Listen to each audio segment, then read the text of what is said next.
Hi.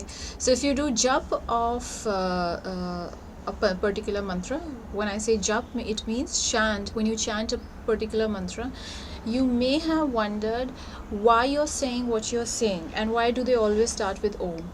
So that I'm not particularly going by what I have read, because it's the more you read, the more you know, you realize that you don't know, and no, neither do people fully. They know quite a bit, but they don't know fully. They don't know completely.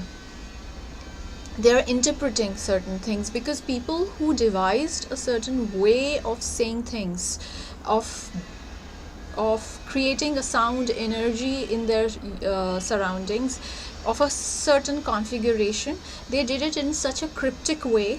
It's just like a map. It's a map where everything is it's the map that leads to a treasure island. Everything is so cryptic that it's not easy to decipher it, so people interpret it in their own way. I'm here with certain bits of my own interpretation and some certain bit of my observation, and that's how I can deconstruct mantras. So mantra, when you chant, that's jap. And there is something called ajap also, when you don't chant, but there is a certain rhythm of the sound of the breathing. So go near a child who's sleeping, and you would find that the way the child exhales and inhales, it's also rhythmic. That's also a jap, because everything has to be in rhythm of the surrounding vibration, and that's how we can survive better in a happier way. All right, so let's come to the types of mantra that I have found. It may be somewhere written, but this is my observation, that you do mantras uh, with three goals. Either you just want to praise the Lord or the Creator, okay, or you need something. You want something in return. You want the Creator to help you with something. And the third type of mantra is when you want to invoke a certain energy in yourself. You want a particular trait to be developed into your own self, and you ask for that trait to be developed from a certain deity. So these are the three things. These are the three goals. So how do you start? When you see somebody, first of all, what do? You do some kind of a salutation or greeting, but you wouldn't talk to a divine energy with hi, what's up, hey, namaste, or salam, or pranam, or good morning, good evening. There is a certain different way of a divine salutation, and that's Om. So whenever you're starting with a mantra, you utter the word Om. So that's an indication to the universe and the sounds and the energy that is surrounding us, that hey, I'm talking to the divine now. This bit that I'm going to say is going to be addressed to the divine. And why Om? There are different interpretations given. The one that suited me the most was not found at one place, but various different sources, and then I combined the reason into one, and that's that there are three planes of existence: the netherworld, the human world, and heaven. The sounds that are coming from heaven are usually of the sorts, are usually three. It's or and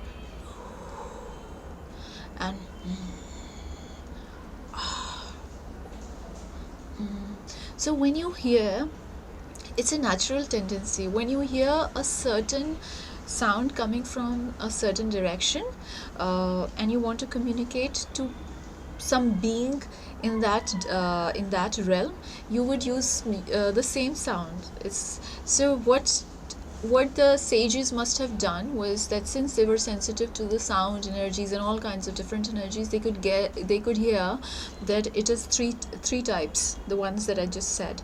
So it's a and is they combine.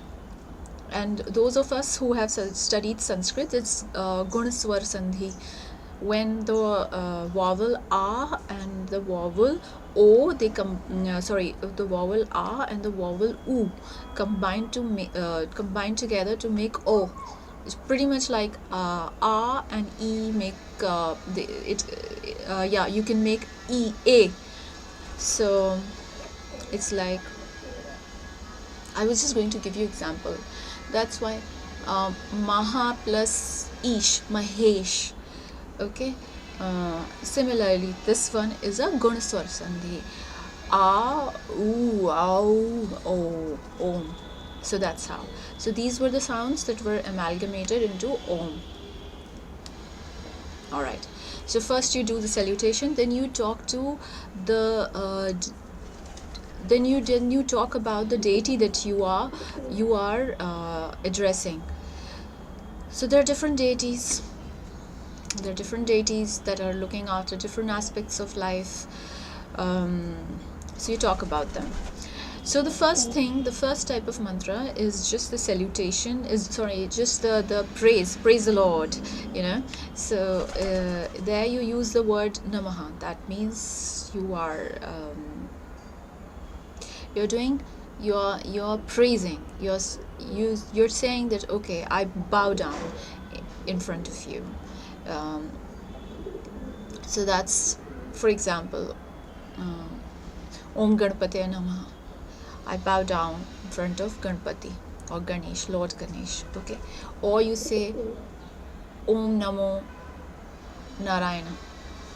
Namo means spellbound. So I'm spellbound by Narayan. Om Namo. So Shankara. So I'm spellbound. I'm spellbound by you. So that's just praising. You don't need anything in return. The second type of mantra is when you want something. Like Vashikaran mantra, the most famous one, popular one, when you want somebody to be attracted by your energy. So what if you've noticed, these kind of mantras, they end with kuru kuru swaha. Do it. Kuru kuru swaha. I'm ready to sacrifice something, because you are going against the universal wish. So you want God to turn things around for you. So it's not going to be a free transaction. You are supposed to give something in return. And what people usually give is in a constant, in a sacred fire, they put some herbs that we know as Havan Samagri. So they sacrifice that. It's an easy way. So this is all kinds of mantras in which you want something in return. That's how you perform it, and that's how they end. Swaha. I'm ready to give something away if you do this. So one is like cham. You which is swaha. That means and a mantra then that ends with which is swaha, which means protect me, and I'm ready to give you this. Then what again? Fat. Okay, this is again one of those things where you want dissolution. You want something to dissolve, like a negative feeling that's coming from somebody. So that also ends with swaha. So when you want something in return, that's swaha in the end. Or kuruku, please do it, please protect me, viche, please dissolve that, fat. And the last one is just invocation, like you do in chakra sadhana. You just use a bead mantra and you keep repeating it, and that's how. And since each deity is connected to a certain chakra, so when that deity is deity is invoked, you feel the same kind of energy that that particular deity stands for. So that's that. It's just that after much reading of mantra and a little bit of study of yantra is a frozen idea, is a frozen thought. This is what I have come to, this is my conclusion. And mantra is something dynamic. You want something done. I want to be close to you. Namo, namaha. Please do this. Kuru kuru. I'm ready to give away this. Swaha. Okay. Whereas in, for example, in Sri Yantra, what happens? It's so cryptic. It's such a cryptic. The battery is running low. All right. I hope it helped. Bye.